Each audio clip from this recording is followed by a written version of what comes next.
Okay, good afternoon, everyone. This is Andrew McClelland here from IMRG, joined by Bobby from GFS. We'll do introductions very shortly, but thank you for joining us for a conversation this afternoon around Brexit. So what we'll do is we'll do a few introductions and a quick welcome. We'll impart a few non-political thoughts. This isn't a party political broadcast after all. We've got some discussion points we want to raise with you to try and give you some actionable insight, things that you can take away and jot down and use within the business. There's an opportunity for you to ask questions. There's actually, at the bottom of your screens, there's a small icon that you can click Q&A and submit your questions at any time during this talk, and then we'll come to those towards the end of the session. And then within 30 minutes or so, we'll let you get on with your day jobs. But thank you very much for joining us. So without further ado, as I say, I'm Andrew McClelland of IMRG. I've been involved with the organisation for about 15 years now, majoring mainly on policy work, but also a lot of the operational and back-end issues that you as traders will be encountering. And I'm joined today by Bobby from GFS. Bobby, do you want to say a few words around who you are and what you do? Thank you. Thank you very much. Thanks, everyone. So my name is Bobby Tudis. I'm Group Marketing Director at Global Freight Solutions, or GFS. Just want to clarify, first of all, Andrew, that we're not experts in Brexit. That's not why we're here today. But there we is are, no such thing, I believe. No, we're not experts in Brexit. Everybody's got their own views on Brexit, but we are experts in cross-border e-commerce delivery, and that's a big part of cross-border trade. So that's why we're here today. So GFS provide multi-carrier managed services, delivery across the globe. So that's both UK and domestic and international, but also that goes hand in hand with enabling businesses with the technology tools as well as the services, and of course the expertise that goes with it so that they can be successful. And I think also by way of introduction as well, I ran the first IMRG cross-border forum probably about 12 years ago, and have since written a number of the guides and passports that IMRG have produced around interrogating new markets, not just the EU, but further afield as well. So between us, our background is very much bringing that international perspective to these conversations this afternoon. And I think that's a really important point, because I think although this is about Brexit, there is the underlying question really is all about how can you be more successful in cross-border trade, whether it's within the EU or outside of the EU. The EU is but one opportunity. So, a few non-political thoughts. I produced this slide, as you see, at 11 minutes past 11 yesterday morning, not counting any changes that have happened in the last few hours since then. But as we stand at the moment, there are two, maybe three possible options. On the left-hand side of the slide, you'll see a picture that's been generated by the BBC, and I've unabashedly taken that directly because I think it actually explains to us quite well what the various possibilities are. But just really to summarise, we are looking at a number of scenarios where on the 1st of June, we would leave with no deal, potentially, that if we're taking part in the EU elections. Otherwise, we've got this Halloween Brexit of October the 31st, which is when the current extension period runs out. Will that be extended yet again? We don't know. I think one of the things we'd like you to take away this afternoon is, from a completely non-partisan perspective, that unless we are no longer part of the EU, as in the current state of affairs, the likelihood of borderless trade is zero. There will be some mechanism in place whereby we have to take into account our relationship with the EU and our EU citizens, customers. Obviously, what we don't know is how we would take into account things like customs, tariffs, duties, etc., which we discuss. Physical borders. Or even physical borders as well. So we'll steer clear of the politics of that element for now, but from a systems and a process perspective, we ought to start thinking about how we would cope with some form of border and the various scenarios that might entail. And I guess steps that you could be taking now. Absolutely, and I think that you could be taking now. Absolutely, the idea being that we look at the worst case scenario, and anything else that we gain from there is a potential bonus. And again, from a non-political perspective, purely from a systems and process perspective, the worst case scenario is we crash out and there's no deal in place. And I guess, Andrew, in fairness to the government, they have been harping on about this for a number of months now, urging businesses to prepare for no deal and worst case scenarios with Jacob Rees-Mogg. I always get his name wrong. Is that yeah, I think that there are a number of government departments have already put out quite a bit of guidance as to what businesses will face and things that you can do to start looking at protecting yourself and planning for the future as well, in the case that there is no deal.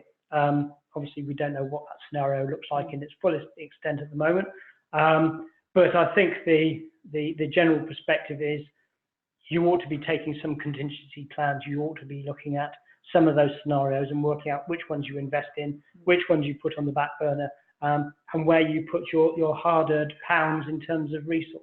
But we can come on to some of those points in a moment. So where does that leave us? Well, at the moment, I think there's Bobby and I would fiercely agree that actually there's a huge potential for international trade, irrespective of the scenario with the EU. There's a global marketplace, and those of you that have been involved in digital for long enough will remember when we used to talk about brands opening a website so you would increase your footprint from your local store and 25 miles to nationally, and then we started talking about international, and that hasn't changed. Our global footprint now is represented in digital terms. Some of the challenges we face are around actually, unless you're providing digital products or services, at some point you're going to have to ship something physical globally. And some of the opportunities that we have around that is how do we account for that? What processes do we put in place? So there's the SWOT analysis piece really on this is to really just understand that yes, we've got to invest in some things, but actually we shouldn't look at this as worst case scenario. This is an opportunity for most brands. Yeah, and I think the reality is that, if you look at the facts and figures, the UK is a huge e-commerce market in terms of consumption, importer of e-commerce goods. But in terms of our share of exports, we're not that huge. So it does sort of open up bigger questions as to why is that and what is it that is stopping us from, being as good as exporting as we are importing. We did some research last year, I think, with Tamebay. We went out to, I think it was over 250 online sellers. And what was really revealing or interesting was that the majority said, I think it was 78% said that over the next 2 years, they expect international sales to grow significantly. So they see the huge opportunity. However, and especially in markets such as US, Australia was another one, but obviously US was by far the #1 market. But what they identified as one of the biggest barriers to online growth was complexities around delivery and duties and taxes, which obviously they don't, that's something that we've always enjoyed with the EU because we haven't had to deal with that because of borderless trade and free trade. But now that's very much a challenge which businesses are going to have to tackle. Oh, just a quick admin point. We're already starting to get questions coming through. We will be picking those up at the end. We're not ignoring you. We will summarise our thoughts, then get into questions at the end, and perhaps there's a chance for us to have a two-way conversation on those. Now, picking up on that point, actually, Bobby, are you seeing any evidence that actually supply chains are going to change? So at the moment, we are seeing trading domestically or even into the EU, we are getting products manufactured in third countries. We're shipping them into this country, we're packaging them differently, and when they're managing the onward fulfillment from the UK, do you actually see there's opportunities for UK businesses to start cutting out the shipping to the UK and onward shipping again and actually going straight from place of manufacture to those international markets? Well, I think we're having lots of discussions right now with our customers. So, we're behind some of the fastest growing e-commerce brands, and certainly it's not now. We've been having these discussions about Brexit contingency planning for a number of months with them, and they are looking at all the different scenarios. How can they sort of overcome these difficulties, not just in supply, but also in terms of getting goods to customers in a more efficient way. So those discussions have been there are no answers. There's no sort of like silver bullet that's going to, but I guess the key takeaway is that businesses, what we're seeing is that our customers are becoming far more proactive in starting to talk about this now more in earnest and looking at what are the options, what kind of contingencies could they put in place. And I think that's been driven not so much in terms of suddenly there's more information available, because there isn't. I think a lot of it is suddenly they've decided enough's enough. They want to be done with this uncertainty that's just keeping everybody hanging in limbo. And do you have any particular countries that are actually you're seeing a growth in potential or a growth in volumes that you're starting to see? Well, we're seeing increased volumes going to the US, but that's always been we've seen that trend for a while, but now the volumes have sort of got increased. Also, new markets such as Australia, Russia as well, are opening up. So I'm just talking about sort of some of the major markets outside of South America, some of the markets outside of the EU. Okay, and I think some of the outcomes of this, is we're looking at the groundwork for a no deal or a change in the relationship we have with the EU. But what we're really saying is that work isn't just around minimising the risk of that. There is actually a huge opportunity that comes off the back of that work as well. You cannot look at Brexit in isolation. And the reality is that for many companies, EU trade is not a huge proportion of their overall revenue, right? So the discussions we're having with customers is not in isolation of Brexit. It's actually discussing in terms of an overall plan for growing sales, international sales, and let's face it, the e-commerce opportunities outside of the EU are actually far bigger than within the EU. But is that because we actually haven't got to the point of optimizing those yet, or we haven't started looking at those, whereas we've actually started down the road of doing some of that EU work already? How do you mean, sorry? So you're talking about the opportunities outside the EU are potentially bigger than within the EU. Is that because actually we're starting from a lower base and we haven't done much outside the EU yet, or is it because it's based on the size of the market in terms of the spend, e-commerce spend outside of the EU? The biggest e-commerce markets, as China, US, and then third is UK, and then you've got the others. So I don't know what the single answer is to why that is, why we are looking more. I think the fact that with all the Brexit stuff going on, I think it has sort of brought into focus other opportunities outside of Brexit, and has also brought into focus discussions around how can we grow international sales. And also every company needs to grow, right? So there comes a point where you're not going to get the numbers you need to get by if you just focus on your domestic market and EU market. You need to find growth outside of those markets. But at the same time, we're not trying to reduce the potential hurdles of trading into China or the US. There are still hurdles there. It's just the work that we're doing now can provide some useful groundwork. Yeah, absolutely. There's a smart way to be able to do it so that you can set yourselves up both to, offset the risk of Brexit, to enable you to continue trade with EU countries, as well as be able to trade with a wider set of markets beyond that. Okay, so I think one of the things that we actually came out of the breakfast we had around about a month ago was what sort of scenarios businesses are planning on. What sort of scenarios are you as a business looking at the moment to support your customers? Well, we're looking at how can we set up new relationships, new services outside of Europe. So, expanding our services into the EU, into China, into the US and to China. Also looking at, whether we need to be setting up physical presence within EU so that to enable us to provide those services to our customers. There's, just like with our customers, we're looking at every single angle available. And actually, that's quite an important point for businesses already trading into the EU. But actually, in a couple of slides time, we'll start talking about the relationship with customers. But actually, having some form of physical presence in those territories is actually, a perfectly viable mechanism for, avoiding some of those issues.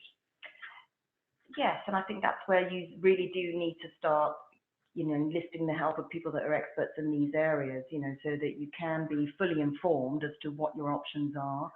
And just as we're sitting down and discussing all the different options with our customers, it's important that you do seek the advice from your delivery partner, whoever, so that businesses can understand what the options are and make informed decisions about which way they're gonna go.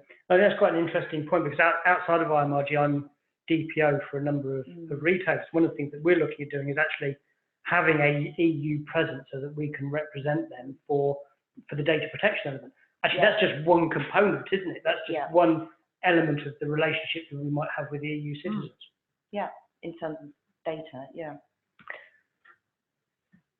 So something that actually probably links into some of the questions that we're having coming in now around the impact on consumer demand because of Brexit, both domestically and really in the EU. Are you starting to see any impact on volumes between EU citizens wanting to buy from UK business? Are we seeing any impact at the moment, or are we the only ones really getting caught up? No, I think our volumes are steady. In fact, they're increasing, but we do sense a certain amount of nervousness with our customers because they don't know how this is going to impact their volumes, their orders with the EU. So there is quite a lot of nervousness around that.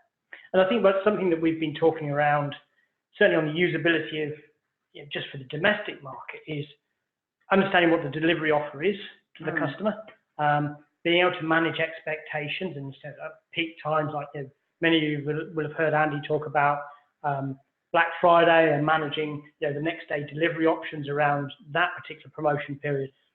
Do we need to start really looking at managing those customer expectations over the next couple of months to help us as an organisation understand what we can sell out to our customers and what that offer looks like? Do you think that's an important part of the message, or are we in danger of actually upsetting our customers before we need to?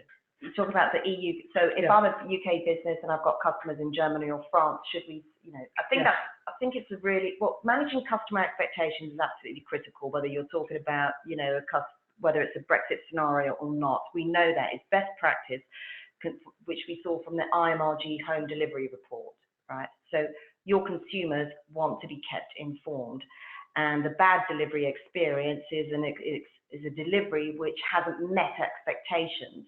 So it's absolutely critical to manage expectations of your consumers.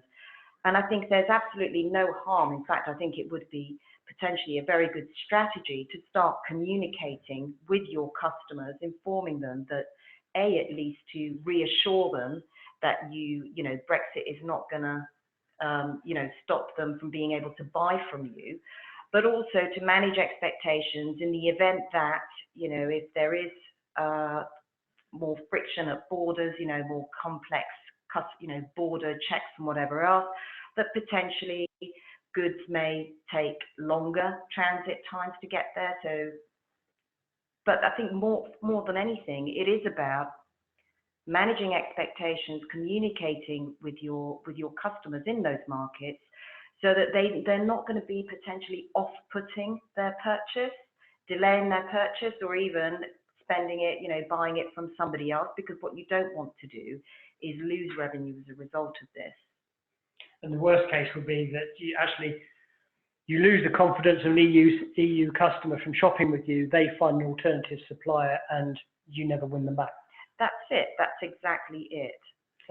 So one of the things that we've been talking about here is around clear costs and offer at the point of purchase. And again, that's been a good customer experience that we talked about for many, many years on websites, being very upfront around the total cost, particularly in cross-border scenario. Now, one of the things that is often talked around in the event of a no-deal scenario is WTO rules. World Trade Organization. Yeah. So what does that mean to a business? Well, World Trade Organization was set, I think its roots are in GATT, so the general trade agreements that was put just after the war. The whole principle is that it allows its member countries to be able to trade more easily with each other. And the principle behind that is that if countries are able to trade with each other, it's better for the economy because those economies grow. And also it's better for the consumer because they get more choice. But essentially it's a standardized set of duties that are applied to product. So if I'm selling to America or I'm selling to another country, actually there's a good chance that the duties that I pay as a business or as a consumer will be the same for both those countries. There's a level of standardization. There is a level of standardization. In most cases, countries will also have additional trade agreements in place over and above WTO. But the whole point of WTO, World Trade Organization rules, is that it does provide a platform for potentially the UK to be able to trade with the majority, not just with the EU, to continue trading with the EU, because the EU is a member already of World Trade Organization, but also individual countries are members of it, and the UK is a member of WTO too. So it provides at least a base platform to allow the UK to continue trading not only with the EU, but with all the other countries as well. So all the power, the high power countries, China, USA, are all members of WTO as well. So it is a fallback position, which organization, and potentially could be the default position that businesses look at the moment. Well, that will be the default position if we crash out without a deal. Okay. That will be the default position. Now, obviously, this also gets interesting scenarios where we start looking at many brands will actually have joint ventures with other retailers or brand owners, or indeed franchisees already operating in the EU. There are obviously opportunities to fully integrate them into a digital offering. So actually sales are sourced through an EU country rather than externally. Are you seeing much drivers for that? Is that something that you're seeing at the moment, or are you really just seeing those cross-border volumes still being relatively stable at the moment? Well, we're seeing cross-border volumes in some markets increase and others sort of like soften, as you'd expect. But overall, our volumes are increasing. Okay. And it's mainly coming from e-commerce, online sales, yeah. So if we start looking at some of the more nitty-gritty elements of this, will I still be able to sell into the EU? Absolutely, yes. You won't be stopped from doing that. I think some of the interesting elements will be certainly around, again, data protection. We will become a third country without a deal being in place. So there are certain requirements on us on how we handle consumer data and what we can and can't do with it, and how we market to those customers. So we have to keep an eye on that, even if they're existing customers. So at the moment, our rules under GDPR are obviously honoured as part of the member of the EU. Post Brexit date, we will become a third country. So we will have to apply to the EU to be able to continue to process personal data. Now, the ICO has already indicated that they will look for a recognition of our standards are based on EU standards, and that's relatively straightforward to do for the next couple of years, certainly during an implementation period. Longer term, we don't know what that will look like. So that's something to think about. Consumer rights, as the EU stands at the moment, it doesn't matter whether you are an EU business or not. If you're selling to an EU citizen, you have to honour the rights of the EU. So cooling off periods will stay the same. Rights and responsibilities around returns and refunds will stay the same. There will be no change to that customer proposition piece. Quite how they might enforce those is still yet to be seen, because US, for example, we've got Privacy Shield, which enables data sharing around consumer rights. Who would be the final arbiter of whether we've done the right thing or not? It's an interesting point. Now, payments are also covered under what will now be PSD2. So there will be no massive change there. We'll still have to comply with those rules if we're selling into the EU. What do we mean by selling into the EU? And I think this is an interesting point that's come up in a couple of conversations, in that prior to the massive growth in international cross-border trade by websites, we used to talk about accidental sales. So this would be, I have a UK-based, a .co.uk website. Someone from France comes along and buys something from me. And because of the way my postal service, my fulfillment provider works, we're able to fulfill that order. Now, if something goes wrong, the EU wouldn't necessarily say, well, you're targeting that country, so you wouldn't necessarily have to stick to the rules.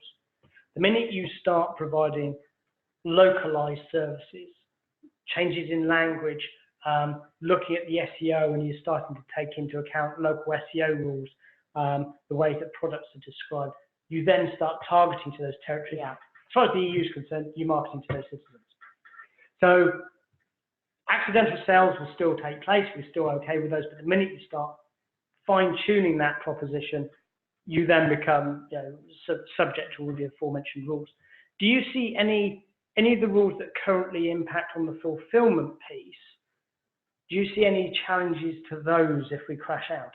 Are you still going to be able to ship parcels as you would at the moment and still be able to operate in those territories? Yeah, I think just in terms of the challenge for retailers who are to be able to fulfill the delivery promise to customers and manage expectations, because obviously if there's going to be more onerous checks at borders, then that's going to take longer.